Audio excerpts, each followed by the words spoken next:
وسلم۔ السلام علیکم ناظرین، علم کی دنیا کے سیگمنٹ کامیابی کی دنیا میں خوش آمدید۔ ہمیشہ کی طرح آج بھی ہمارے ساتھ جو مہمان شخصیت موجود ہیں وہ ینگ ہیں مریم چودھری صاحبہ۔ یہ اپنے دارت کے لحاظ سے افسانہ نگار بھی ہیں، ناول نگار بھی ہیں، وکیل بھی ہیں، نہ صرف یہ اس کے علاوہ یہ لیکچرار بھی ہیں۔ آج ہم ان سے بات کریں گے اور آپ تمام ناظرین کے لیے ان کے تجربات سنیں گے کہ چھوٹی سی عمر میں یہ کیسے کامیاب ہوئی اور انہوں نے یہ کام کیسے ممکن کر بنایا، کیونکہ ان کی ایک کتاب آ چکی ہے اور اس کے علاوہ ان کی 2 کتابیں جو زیر طبع ہیں۔ ہم ان سے ان کے سفر کی جو داستان ہیں وہ بھی جانیں گے اور ان کے پاس آپ کے لیے ایسی کون سی ٹیکنیکس، ایسی کون سی ٹپس ہیں جو یہ شیئر کریں گی جن کو فالو کرنے کے بعد آپ بھی کامیابی کی دنیا میں داخل ہو سکتے ہیں۔ السلام علیکم، کیسے مزاج جی ہیں؟ وعلیکم السلام، میں ٹھیک ہوں، آپ کیسے ہیں؟ الحمدللہ۔ آپ کے تعارف میں دیکھ رہا تھا، آپ لیکچرار بھی ہیں، افسانہ بھی لکھتی ہیں، شاعری بھی کرتی ہیں، اس کے علاوہ آپ وکیل بھی ہیں اور ایک شادی شدہ لڑکی بھی ہیں آپ۔ یہ سارے کام اپنی پرسنل لائف جو ہے اس کو بھی مینیج کرنا، سوشل ایکٹیویٹیز کو بھی مینیج کرنا، اس کے علاوہ جو آپ کی ہابیز ہیں ان کو بھی مینیج کرنا، پروفیشن کو بھی ساتھ لے کر چلنا، یہ ایک ہی وقت میں ساری چیزیں کیسے مینیج کر لیتی ہیں آپ؟ بس میرا تو یہ یقین ہے کہ اگر آپ کا حوصلہ بلند ہے، اگر آپ میں پاور ہے، ول پاور ہے، تو آپ کچھ بھی کر سکتے ہیں۔ کیونکہ دیکھیں، آپ کو پتہ ہے قرآن پاک میں بھی یہ فرمایا گیا کہ انسان کے لیے وہی ہے جس کے لیے وہ کوشش کرتا ہے۔ تو جو کوشش کی جاتی ہے، اللہ کا شکر ہے کہ سامنے اس کے ریزلٹس بھی آتے ہیں، اللہ کی طرف سے مدد بھی ہوتی ہے اور آپ کے سامنے ہے سب۔ آپ کو معاشرے کی جانب سے، کیونکہ آپ لڑکی ہیں اور کہا جاتا ہے کہ پاکستانی جو معاشرہ ہے فیوریبلی یا خواتین کے کام کرنے کے لیے لڑکیوں کو آگے بڑھنے کا موقع نہیں ملتا، آپ کو کبھی اس حوالے سے کسی مسئلے کا سامنا کرنا پڑا ہو یا آپ اس لحاظ سے پاکستانی معاشرے کو کیا نمبر دیں گے، کس جگہ پر رکھیں گے؟ نہیں، جہاں تک میرا خیال ہے، نو ڈاؤٹ کہ پاکستانی معاشرہ ایک مسلم کنٹری ہے، یہ مسلمان ملک ہے اور یہاں پر بہت سی ریسٹرکشنس ہوتی ہیں۔ کہیں پہ ماں باپ اس لیے اپنی اولاد کو، خاص کر کے بیٹیوں کو ریسٹرکٹ کر رہے ہوتے ہیں، ان کی عزت کا بہت خیال ہوتا ہے۔ کہیں کچھ فیملی خاندانی مسائل چلتے آ رہے ہوتے ہیں، تو اللہ کا شکر ہے میرے پیچھے نہ تو کوئی خاندانی مسئلہ آیا، نہ ہی کوئی خاص ریسٹرکشن آئی، لیکن یہ تھا کہ ماں باپ کی سپورٹ کے ساتھ ساتھ ہر چیز چلتی رہی، تو شکر ہے لگا۔ لیکن یہ ضرور ہمارے ہاں پرابلم ہوتا ہے، کیونکہ میری اپنے فرینڈ سرکل میں مجھے اکثر کہا جاتا ہے، جو فرینڈس اپریشیٹ کرتے ہیں کہ کاش ہماری فیملی بھی ہمیں سپورٹ کرتی تو ہم بھی یہ کرتے۔ تو یہ بہت جگہوں پہ یہ پرابلم ضرور ہے، خاص طور پہ پاکستان میں، لیکن اللہ کا شکر ہے میری طرف سے سب بہت سپورٹیو رہا۔ بہترین۔ آپ وکیل بھی ہیں اور اس کے علاوہ لکھتی بھی ہیں، جی، لکھنے کا آغاز آپ نے کب سے کیا؟ پہلی بار آپ نے تقریباً کب لکھا تھا؟ لکھنے کا آغاز جو آفیشیلی میں نے لکھنے کا، جہاں پبلش بھی ہوئی میری پہلے آرٹیکل، وہ 2016 میں شروع کیا تھا۔ تو مجھے نہیں لگتا تھا کہ اتنا اچھا میں لکھ سکتی ہوں، لیکن وقت کے ساتھ ساتھ پہلا آرٹیکل لکھا، اس کو بہت پسند کیا گیا، پھر ساتھ ساتھ مزید کمپٹیشنس میں پارٹیسپیشن کی، تو اس سے سلسلہ شروع ہو گیا۔ آپ کا ذریعہ روزگار صرف وکالت ہے یا آپ اپنی لکھائی سے بھی کما رہے ہیں؟ لکھائی سے کمانا تو نہیں کہہ سکتے، لیکن لکھائی سے ہم شہرت کما لیتے ہیں، اور یہ بھی اللہ کی دی گئی عنایتوں میں سے ہے، کیونکہ کہتے ہیں رزق آپ کا صرف پیسہ نہیں ہوتا، آپ کی شہرت، آپ کو عزت دی جاتی ہے، یہ بھی آپ کے رزق میں یہ جی بالکل۔ تو میرا تو ماننا ہے کہ یہ سب چیزیں زیادہ معنی رکھتی ہیں، پیسہ تو ایک بنیادی ضرورت ہے اور وہ شکر ہے کہ ہو جاتا ہے اس میں۔ ٹھیک ہے۔ آپ لڑکیوں کے لیے کوئی ایسا کیا سبق دینا چاہیں گی جو آپ نے اپنی زندگی میں سیکھا ہو اور آپ کو آگے شیئر کرنا چاہیں، جس کو فالو کرنے کے بعد لڑکیاں بھی کامیاب ہو سکتی ہیں؟ لڑکیوں کے لیے میں یہی کہوں گی کہ اگر آپ کچھ کرنا چاہتے ہیں تو سب سے پہلے اپنے پیرنٹس کو بتائیں، ان سے آپ مشورہ کریں، جیسے وہ آپ کو گائیڈ کریں اس کے اکارڈنگلی آپ چلیں۔ اور ہمارے یہاں سب سے بڑا مسئلہ یہ ہوتا ہے کہ ہم اس کو دیکھ رہے ہوتے ہیں جس کا کام غلط آ رہا ہے یا جس کا نتائج غلط آ رہے ہیں، وہ ایک جو غلط کر رہی ہے اس کے پیچھے ہم نے دن میں جو اچھی ہیں ان کو اگنور کر دیتے ہیں۔ تو سب سے پہلے تو پیرنٹس کے لیے میں چاہتی ہوں کہ بلکہ پیرنٹس کو چاہیے کہ وہ ان چیزوں کو دیکھا کریں کہ ہماری اولاد کسی قابل بن سکتی ہیں، اور کتنی لڑکیاں آپ نے دیکھا، اب ہر پروفیشن میں لڑکیاں آپ کو نظر آتی ہیں، پائلٹ ہیں، آرمی میں ہیں، ہر مقام پہ عورتیں ہیں، کوئی شعبہ ایسا نہیں ہوگا جس میں لڑکیاں نہیں کوئی شعبہ بھی ایسا نہیں، بالکل ایسے ہی ہے۔ تو ول پاور ہو انسان کی تو اس کے ساتھ ساتھ ہر چیز کامیاب ہوتی ہے، حوصلہ ہمیشہ پختہ ہونا چاہیے۔ ٹھیک ہے۔ آپ کو کبھی کرٹیسائز کیا گیا معاشرے کی جانب سے یا آپ کی فیملی میں کسی نے کیا ہو کہ یار کیا کر رہے ہیں؟ آپ کو پتہ ہے میرا یہ یقین ہے کہ جس وقت آپ کے ہاتھ سے دین بڑھ جائیں آپ سمجھ جائیں کہ آپ کامیابی کی طرف چلے گئے، اور ایسا ہو ہی نہیں سکتا کہ آپ 2 قدم آگے جائیں اور آپ کے ساتھ والے آپ سے، اگر اس میں 4 لوگ تعریف کر رہے ہیں تو 2 آپ سے منافقت کر رہے ہوں گے.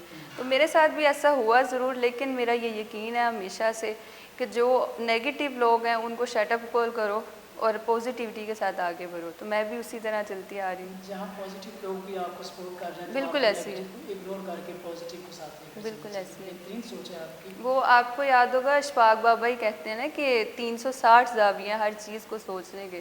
تو آپ یہ مت سمجھے کہ اگر آپ کچھ اچھا کریں تو سب اس کو پسند ہی کریں گے. اس میں یقیناً منافقت والے لوگ بھی ہوں گے، نفرت والے بھی ہوں گے.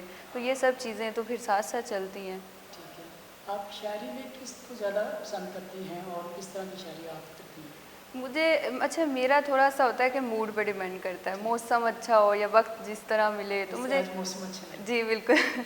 مجھے فیض صاحب کی شاعری بہت پسند ہے، جون ایلیا کی شاعری بہت پسند ہے، اور موجودہ دور میں تہذیب حافظ ان کی شاعری کا مجھے کانسیپٹ بہت پسند ہے. تو اعتبار ساجد صاحب ہیں، ان کی شاعری بہت اچھی لکھی جاتی ہے اور پڑھتی ہوں میں، اچھی لگتی ہے ان سے. تو یہ شاعری. آپ اپنی فیملی یا حلقہ آباد میں سے اپنی کامیابی کا کریڈٹ کس کس کو دینا چاہیں گے؟ اس کا کریڈٹ میں اپنے فادر کو دوں گی کہ اگر وہ مجھ پہ بھروسہ نہ کرتے تو شاید میں آج یہاں نہ ہوتی. کیونکہ آپ کے پیرنٹس کا یقین ہونا، ان کی سپورٹ ہونا آپ کے لیے بہت معنی رکھتا ہے. ایسا نہیں ہے کہ میرے فادر ہر مقام پہ میرے ساتھ ہی کھڑے تھے، بہت سے ایسے مومنٹس پہ جہاں پہ وہ بہت سخت تھے، لیکن میں نے اس سختی سے بھی کچھ نہ کچھ سیکھا. تو میں اپنے فادر کو اس چیز کا کریڈٹ دوں گی. ٹھیک ہے. آپ لکھتی بھی ہیں اور اس کے علاوہ وکالت بھی کرتی ہیں. جی. تو آپ کی میرڈ لائف بھی ہے، تو کبھی آپ کو شاعری کرتے ہوئے یا لکھتے ہوئے کسی طرح کی ممانعت کا سامنا نہیں کرنا پڑا؟ شوہر کی جانب سے کوئی اس طرح کا پریشر آیا ہو؟ نہیں بالکل بھی نہیں. شکر ہے اللہ کا. کہتے ہیں مالوں کا دار و مدار آپ کی نیتوں پر ہے. تو جس وقت میری بھی شادی ہوئی تو میرے ذہن میں بڑے سوالات تھے جو ہر لڑکی کے ہوتے ہیں، لیکن میرے نیت بہت صاف تھی. اور آج میں کہتی ہوں اگر آج میں اس مقام پہ کھڑی تو میری صاف نیت ہے. اور اللہ کا کروڑوں دفعہ شکر ہے کہ میرے ہسبینڈ بہت اچھے ہیں، سپورٹیو ہیں. اور یہ لڑکی پہ ڈیپینڈ کرتا ہے. میں نے اپنی میرڈ لائف سے یہ سیکھا ہے کہ اگر آپ میں نیک نیتی ہے، آپ کچھ کرنے کا پیشن رکھتے ہو، تو جو اس کو اپریشیٹ کرنے والے لوگ ہیں وہ کبھی پیچھے نہیں رہتے. تو میرے ہسبینڈ بھی ان میں سے ایک ہیں الحمدللہ. تو اس لیے مجھے کوئی مسئلہ نہیں ہوا آج تک. بہترین. آپ نے سفر کیے اور اس کے بعد کتاب بھی سفر نامہ آپ لکھ رہی ہیں. جی. اور اس سے قبل آپ نے ایک کتاب لکھی ہے رسم جدائی، اس کا کانسیپٹ کیا تھا؟ رسم جدائی میں نے بیسیکلی آج سے 2 سال پہلے کام کیا تھا. یہ سیشنز دیتے تھے ہم ڈپریشن کے. میں نے سائیکولوجیکل سینٹر میں کام کیا تھا. تو وہاں پہ یہ ہمارے پاس کچھ سٹوریز آئی تھیں. تو جس پیشنٹ نے الاؤ کیا کہ ہماری یہ سٹوری لکھی جائے، ایک طرح سے وہ لو سٹوریز ہیں، لیکن ایسی لو سٹوریز ہیں کہ جس کے بعد ان کو لگا کہ ان کی زندگی ختم ہے. تو وہ پھر جیسے جیسے کوئی کہتا گیا میں اس کی کہانی لفظوں میں لکھتی. ریئل سٹوریز ہیں، بالکل ریئل سٹوریز ہیں. تو وہ بس جیسے جیسے افسانوں کا مجموعہ اکٹھا ہوا تو کتاب منظر عام پر آ گئی. اچھا، آپ نے ریئل سٹوریز کی بھی بات کی، ساتھ لو سٹوریز کی بھی بات کی. اس میں ناکامی کا اور بہت سے جو لڑکیاں یا لڑکے آ کر اپنے فیوچر سے بہت پیچھے ہٹ جاتے ہیں اور ان کی زندگی جو ہے اجیرن سی بن کے رہ جاتی ہے. آپ کیا وجہ سمجھتی ہیں؟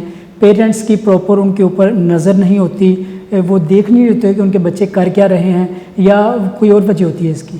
بیسیکلی نوید، جو میرا پوائنٹ آف ویو ہے نا، مجھے لگتا ہے کہ ہم بچوں کو نصیحت تو کر دیتے ہیں کہ فلاں تم اس بورڈ کو ہاتھ لگاؤ گے تو کرنٹ لگے گا، لیکن ہم اس کو یہ نہیں بتاتے کہ اس کو بورڈ کو ہاتھ نہ لگانے سے تم نے خود کو کس طرح سیو کرنا ہے.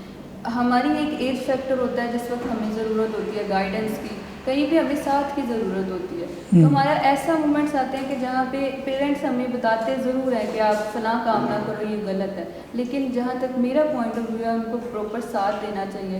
اگر وہ پراپر ساتھ دیں تو سوال ہی نہیں پیدا ہوتا بچے باہر کی طرف جائیں اور اس طرح کے غلط اسٹیپ لیں. ٹھیک ہے، آپ کی بہترین سجیشن ہے. یعنی والدین کو ان پر نظر رکھنی چاہیے. آپ کو وہ کہتے ہیں کہ جو ایک آنکھ ہوتی ہے نا، جاسوسی والی آنکھ، وہ بھی کھلی رکھنی چاہیے. اس کے ساتھ آپ کو نگرانی کرنی چاہیے کہ بچے کر کیا رہے ہیں. صرف زبان سے کہہ دینا کافی نہیں ہوتا.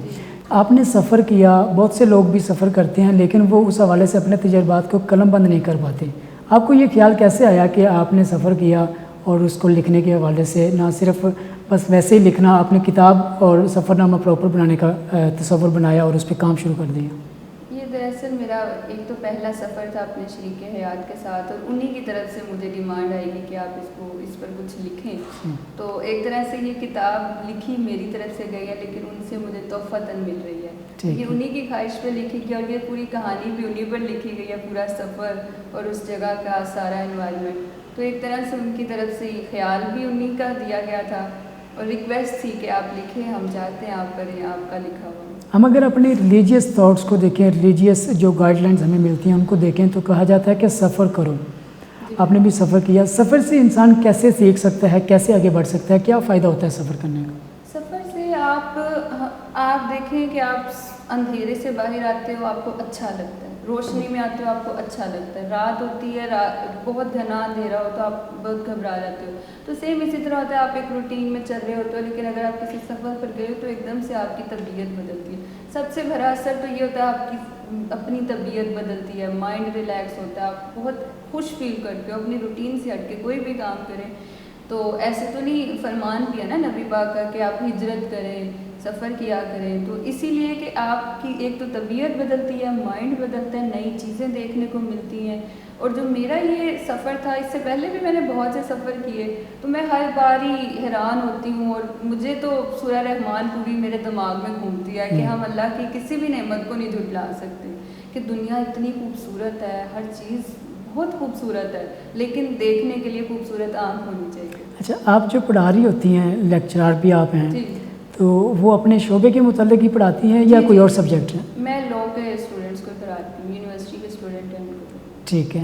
آپ کو یہ خیال کب سے آیا کہ آپ نے پڑھانا بھی ہے اور ساتھ وکالت بھی کرنی ہے اور اتنے کام اکٹھے کرنے ہیں؟ بس یہ میرا، یا یہ بائی چانس ہوتا گیا؟ نہیں، جب میں نے سٹارٹ کیا اپنے کالج کا تو تب میں اپنے ٹیچرس کو دیکھتی تھی، وہ پریکٹس بھی کرتے تھے اور پڑھاتے بھی تھے، اور میں ان کو دیکھ کے بڑا انسپائر ہوتی تھی. کہتی تھی کبھی میرا ٹائم آئے گا تو میں بھی پڑھاؤں گی. تو وہ قدرتی کہ اللہ نے وقت بھی بہت جلدی دکھا دیا، اور مجھے بھی موقع ملا اپنی سبجیکٹ کو پڑھانے کا. تو اپنے سبجیکٹ کو پڑھانا میرا شوق تھا کہ لاء کیا ہوا ہے تو میں لاء کو ہی آگے کنورٹ کروں لوگوں میں. ٹھیک ہے. جو لڑکیاں ہیں ان کے لیے جو یہ لاء کی فیلڈ ہے کیسی ہے؟ لڑکیوں کے لیے میں کہوں گی اس وقت تک یہ فیلڈ بہت اچھی ہے جب تک وہ خود اچھی ہے. کیونکہ ہمارے ہاں یہ ہوتا ہے کہ کچھ بیڈ انسیڈنٹ ہوتا ہے تو ہم پروفیشن کو گالیاں دیتے ہیں، جبکہ ایسا حقیقتاً نہیں ہوتا. آپ پر خود پر ڈیپینڈ کرتا ہے. اگر آپ ٹھیک چل رہے ہیں تو یہی آپ کے لیے کسی جنت سے کام نہیں ہے. ٹھیک ہے.